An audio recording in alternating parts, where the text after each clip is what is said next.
Up. और इस video में मैं आपको बताता हूँ, देखो इस यहाँ लिखा हुआ स्प्लिट अप में कि अभी तक हमने व्यंजन संधि वर्गीय प्रथम वर्ण का तृतीय वर्ण में परिवर्तन पढ़ लिया। उसके बाद है बहुव्रीहि समास। ठीक है, तो चलिए देखते हैं अब बहुव्रीहि समास को समझते हैं। फिर उसके बाद प्रत्यय भी है एक मतुप, फिर मतुप प्रत्यय को। चलिए पहले मतुप प्रत्यय को समझते हैं, फिर बहुव्रीहि समास को समझें। और प्रत्यय कौन कौन सा है वो भी देख लो। यहाँ और प्रत्यय है त्वा और तल प्रत्यय, त्वा और तल प्रत्यय भी है, और प्रत्यय ठक प्रत्यय भी है। मतुप, ठक प्रत्यय, त्वा और तल प्रत्यय, ये आपका PT2 में आएगा। मतुप, ठक प्रत्यय, त्वा और तल प्रत्यय। और कौन सा प्रत्यय है? और कोई प्रत्यय नहीं दिख रहा आपको, है ना। सितंबर में यही वाले प्रत्यय हैं। मतुप प्रत्यय है, ठक प्रत्यय है, त्वा और तल प्रत्यय है, बस ये। समासों में कौन कौन सा समास है? बहुव्रीहि समास है और अव्ययीभाव समास है। दो ही समास, अव्ययीभाव समास और बहुव्रीहि समास। अव्ययीभाव समास और बहुव्रीहि समास और त्वा और तल प्रत्यय और ठक प्रत्यय और कौन सा? मतुप प्रत्यय। ठीक है, चलिए प्रत्यय वाली फाइल खुली हुई है, तो मैं पहले आपको प्रत्यय ही बताता हूँ। ठीक है, ये आ गया प्रत्यय। सबसे पहले आ गया हमारे पास मतुप प्रत्यय। ठीक है, मतुप प्रत्यय में देखो क्या क्या है इसका नियम हर एक में नियम जो है वो याद रखना बहुत ज़रूरी है। नियम अगर आपको आ गया तो समझो आपको बहुत सारी चीज़ें आ गई।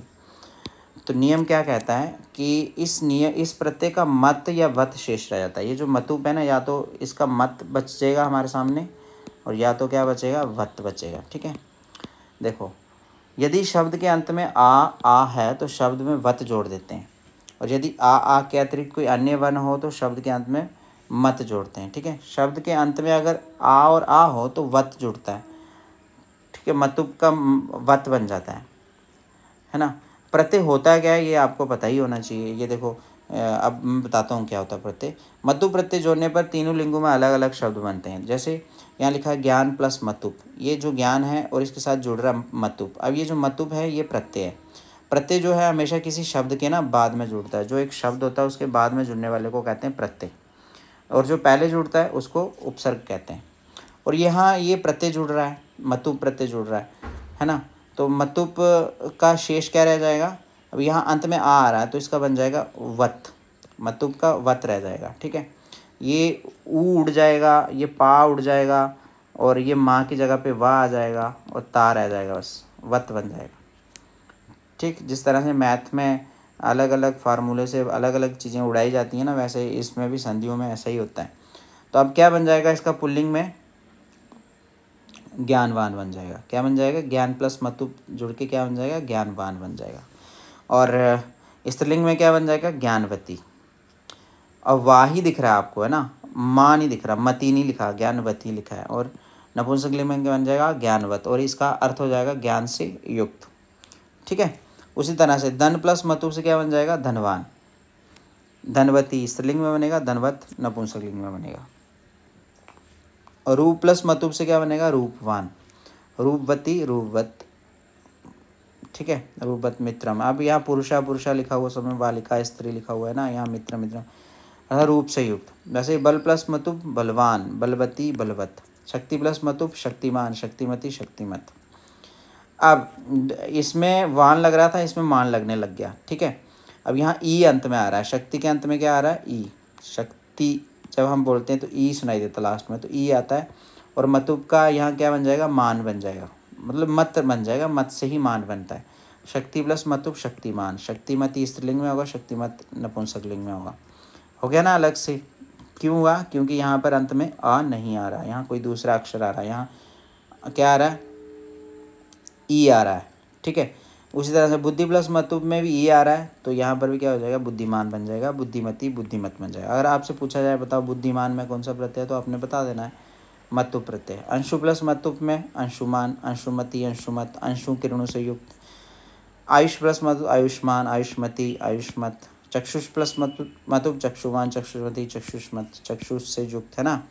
इसमें एक अपवाद है, वो है लक्ष्मी प्लस मतुप से लक्ष्मीवान, लक्ष्मीवती, लक्ष्मीवत बनता है। अब इसके अंत में ई आ रहा है, लेकिन यहाँ पर मान नहीं होगा, यहाँ वान ही होगा। ये एक अपवाद है। अपवाद मतलब अगेंस्ट रूल है, रूल के अगेंस्ट ये एक शब्द है। ठीक है, इसका भी आपने विशेष ध्यान रखना है। ये हो गया हमारा मतुप प्रत्यय। अब तल और त्वा प्रत्यय की बात करते हैं। ये प्रत्यय भी तो है हमारे PT2 में, तो इसको भी देख लो अच्छे से, तल और त्वा प्रत्यय को। क्या है तल और त्वा प्रत्यय में, ध्यान से। यहाँ शब्द लिखा हुआ है और यहाँ शब्द में तल प्रत्यय लगा हुआ है, और शब्द प्लस तल प्रत्यय, यहाँ पर भी शब्द है, और यहाँ शब्द प्लस तल प्रत्यय, शब्द और शब्द प्लस तल प्रत्यय। इन दोनों प्रत्ययों का प्रयोग अब्स्ट्रैक्ट नाउन संज्ञा बनाने के लिए किया जाता है। अब्स्ट्रैक्ट नाउन मतलब भाववाचक, ठीक है। भाव वो होते हैं जिन्हें देखा नहीं जाता। महत् से क्या बन गया, महत्ता बन गया। अब तल का जो है ता रह जाता है, त्वा का और त्वा प्रत्यय, तल का ता रह जाता है और त्वा का त्वा ही रह जाता है, ठीक है। जैसे लिखा है महत् में तल प्रत्यय लग गया तो बन जाता महत्ता। उसी तरह से महत्त में जब त्वा प्रत्यय लग जाता तो बनता महत्तम।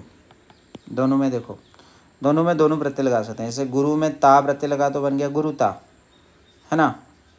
उसी तरह से गुरु में त्वा प्रत्यय लग गया तो बन गया गुरुत्वम। लघु में ता प्रत्यय लगा तो बन गया लघुता, और लघु में त्वम प्रत्यय बन गया तो लघुत्वम। सरल में ता प्रत्यय लग गया तो सरलता, और सरल में त्वा प्रत्यय लग गया तो सरलत्वम। कठिन में ता प्रत्यय लगा तो कठिनता, और कठिन में त्वा प्रत्यय लगा तो बन गया कठिनत्वम। मित्र में ता प्रत्यय लगा तो मित्रता, दीर्घ में ता प्रत्यय लगा दीर्घता। उसी तरह से वीर में ता प्रत्यय लगा वीरता, मूर्ख में मूर्खता, शिष्ट में शिष्टता, पावन में पावनता, उष्ण में उष्णता, सज्जन में सज्जनता, दुर्जन में दुर्जनता। सूक्ष्म में त्वा प्रत्यय लगा तो सूक्ष्मत्वम, नृप में नृपत्वम, गुरु में गुरुत्वम, लघु में लघुत्वम, उष्ण में उष्णत्वम, सज्जन में सज्जनत्वम, दुर्जन में दुर्जनत्वम। जल्दी जल्दी बता रहा हूँ, आप इशारों की भाषा भी समझनी चाहिए आपको, क्योंकि एग्ज़ाम है सर पे। उसी तरह से ठक और इक प्रत्यय, ठीक है। ठक प्रत्यय के स्थान पर इक हो जाता है। शब्द के प्रथम स्वर में परिवर्तन इस प्रकार होता है, ठीक है। ये बहुत इंपॉर्टेंट चीज़ है जो यहाँ पर लिखी हुई है, ये वाली ना बहुत इंपॉर्टेंट है। शब्द के प्रथम स्वर में, जो शब्द का जो प्रथम स्वर है उसमें परिवर्तन आ जाता है। जो भी शब्द है, कोई भी शब्द है, कोई भी शब्द लिखा हो, जैसे यहाँ मैंने लिखा है काम, क्या लिखा है मैंने, काम। तो इस काम में प्रथम स्वर कौन सा है, आ में आ है ना, का में आ है, का में आ जो है ये प्रथम स्वर हुआ, इसमें अंतर आएगा। क्या अंतर आएगा ये हम देखेंगे, ठीक है। लिखा है यहाँ कुछ और भी नियम लिखा, वो ये है कि शब्द के प्रथम स्वर में परिवर्तन इस प्रकार होता है। अगर आ है प्रथम स्वर या आ है तो उसका आ हो जाएगा। अगर ई और ई है या ए है तो उसका ए हो जाएगा। अगर ऊ और ओ है तो उसका ओ हो जाएगा, तथा अंत में इक जोड़ देते हैं और अंत में इक जुड़ेगा। ठक का ही इक बन जाता है, ठीक है। ठक का क्या बन जाता है, इक। अब देखो यहाँ लिखा है समाज, यहाँ क्या लिखा है समाज और प्लस ठक। अब समाज प्लस ठक का क्या बन गया, सामाजिक, समाज से संबंधित। अब सा में जो आ था ना, समाज में सा मा आ जा ऐसा लिखा हुआ है ना। अब ये सा में जो आ था, ये जो सा है इसमें आ था, जब इसका हम विच्छेद करते हैं तो इस तरह से लिखते हैं ना, सा प्लस आ, सा।